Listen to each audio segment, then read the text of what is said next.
अब ह्रस्व इकारांत स्त्रीलिंग मति शब्द की रूप सिद्धि को बता रहे हैं। मति शब्द है, सुविभक्ति लाते हैं, सु को रुत विसर्ग कर देते हैं, मति रूप बनेगा। जैसे आपने हरि हरि हरयः बनाया था, वैसे ही मति मति मतयः रूप बनेगा। ह्रस्व इकारांत हरि शब्द के समान ही मति शब्द चलेंगे। जहां जहां अंतर आएगा उसके लिए अलग अलग सूत्र आते हैं और उन सूत्रों को बताते चलेंगे। मति शब्द है, अविभक्ति लाएंगे, पूर्व सवर्ण दीर्घ कर देंगे, मति हो जाएगा। मति है, जस में अस बचेगा, मति अस होगा। मति वाले इकार को जसी च से गुण कर देंगे, मते अस होगा। अयादेश कर दीजिए, मतयस होगा, स्वकुर्त विसर्ग मतयः।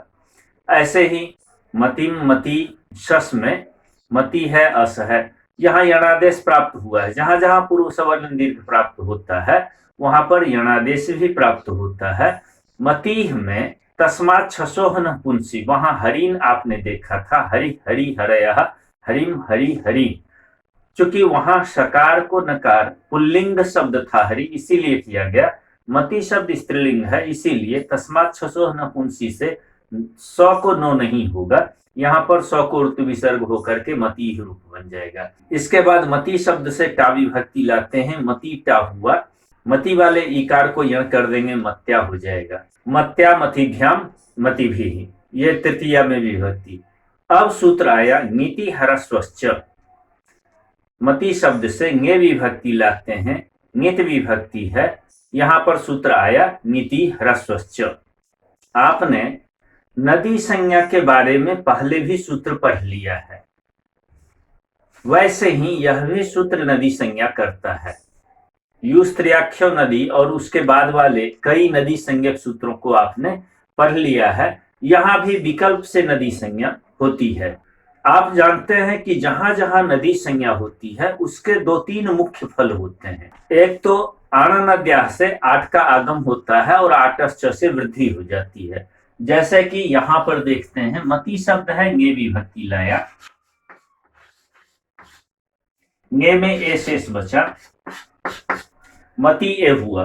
अब यहां पर नीति ह्रस्वश्च सूत्र आया। नीति ह्रस्वश्च सूत्र क्या कहता है?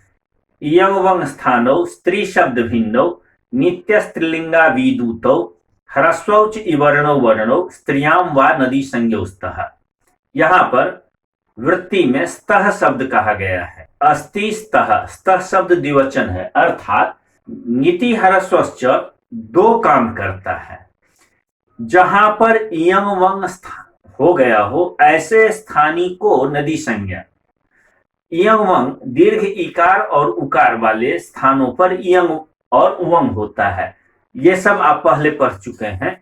और ह्रस्व इकार उकार जो शब्द होंगे ऐसे शब्दों की नदी संज्ञा होगी। यहाँ मति शब्द में ह्रस्व इकारांत मति है, इसकी नदी संज्ञा हो जाएगी। नदी संज्ञा होने से आणनद्याः से आठ का आगम होगा, आठ में टकार की इत संज्ञा लो, मति आ ए,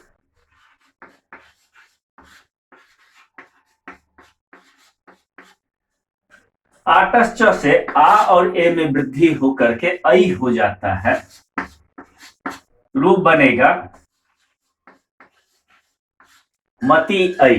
अब यहां इक्वयणची से यण कर दीजिए, रूप बन जाएगा मत्यई। तो आपने देखा कि मति शब्द ङित विभक्तियों में, ङे विभक्ति में यहां पर आडागम और आटश्च से वृद्धि यणादेश होकर के मत्यई रूप बन गया। यह नदी संज्ञा विकल्प से होती है। जिस बार नदी संज्ञा नहीं होगी तो आणनद्याः से आडागम नहीं होगा, आठ का आगम नहीं होगा। उस अवस्था में मति शब्द से ङे विभक्ति लाएंगे और घेर नीति सूत्र से मति के इकार को गुण हो जाएगा, ए हो जाएगा वह, तो ये मति हो जाएगा, मते का रूप ले लेगा, मते ए होगा। और इस एकार को एचो यवायावा से अय आदेश हो जाएगा, मतय ए, मतये रूप बन जाएगा। तो आपने देखा कि ये दो रूप बनता है, एक रूप बनेगा मत्यय और विकल्प पक्ष में बनेगा मतये। इसी प्रकार जहां जहां ङित विभक्ति है वहां वहां विकल्प से इसकी नदी संज्ञा होगी, और नदी संज्ञा होने के कारण एक बार आठ का आगम होगा, एक बार नहीं होगा। जिस जिस बार आठ का आगम होगा उस बार मत्याह मत्याह नसी नस में, और आगे हम देखेंगे ये रूप बनेगा। और जिस बार नदी संज्ञा नहीं होगी उस बार घेर नीति से गुण हो जाएगा। नसी और नस में मति है, अस है, गुण हो जाएगा, मतेश हो जाएगा, और स को ऋतु विसर्ग कर देंगे, मतेह रूप बन जाएगा। चलते हैं, नसी नस का भी रूप आपको एक बार में दिखाते जाऊं। जल्दी जल्दी में देखिए, ये मति शब्द है, नसी नस में अस बचेगा, मति अस हुआ। आठ आगम कीजिएगा, मति आ अस होगा, अ और आ की वृद्धि आ हो जाएगी।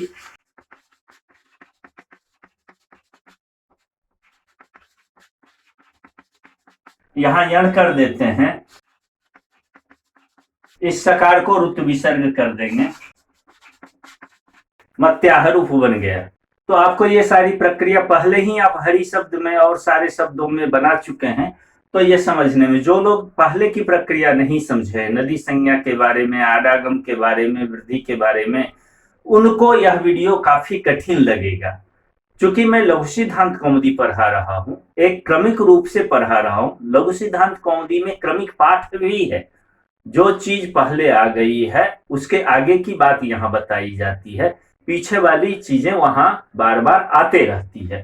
तो इस रूप से मैं बता दिया, मत्याह बन गया आडागम होने पर, नदी संज्ञा होने पर, और जिस बार नहीं होगा उस बार मतेह रूप बन जाएगा।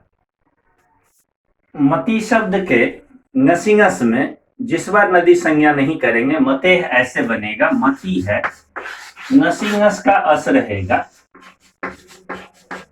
अब यहां पर घेर नीति से नित प्रत्यय परे होने पर गुण हो जाएगा, मतेश बन जाएगा, मते अस हो जाएगा। अब यहां आकार को नसिंग असोस से पूर्व रूप हो जाएगा, मतेश बन जाएगा, और इस स को विसर्ग कर देते हैं, मतेह बन जाता है। तो आपने देखा, एक बार मत्याह बना और दूसरे बार मतेह रूप बना। ये हो गया नदी संज्ञा, और ये है विकल्प।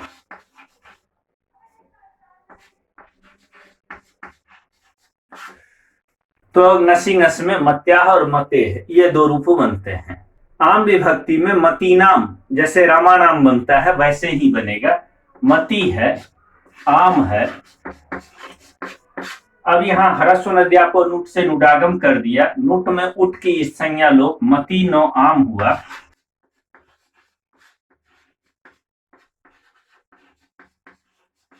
मति नाम हुआ, और नामी से दीर्घ कर देंगे, ती वाले इकार को दीर्घ कर देंगे, दीर्घ ई, मति नाम रूप बन गया। तो आपने देख लिया।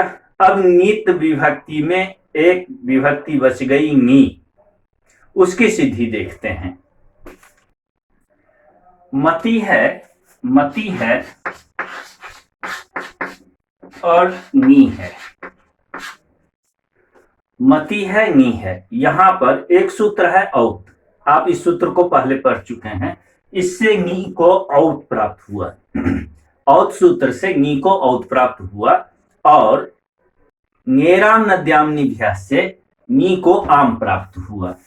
एक प्राप्त हुआ औत, और नेराम नद्याम निध्यास से आम प्राप्त हुआ।